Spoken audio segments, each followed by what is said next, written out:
Hello' নমস্কাৰ বন্ধু বান্ধৱীসকল। যদি আপোনালোকে অসম পুলিচ এছপিৰেণ্ট আছে, সকলোৱে গম পায় যে ইমান কিয়ৰ কাৰণে হৈ আছে, ৰিজাল্টৰ কাৰণে হৈ আছে।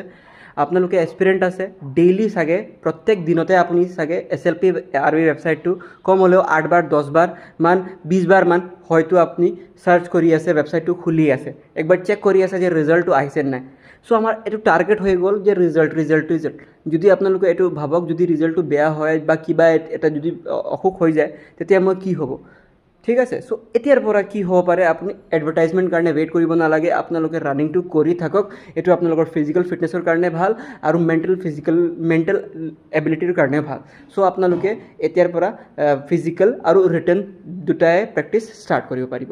ঠিক আছে, প্ৰেক্টিছ ষ্টাৰ্ট কৰিব পাৰিব আৰু নতুনকৈ এডভাৰটাইজমেণ্টৰ কাৰণে ৱেইট কৰক। ঠিক আছে, এইটো ৱেইট কৰিব নালাগে।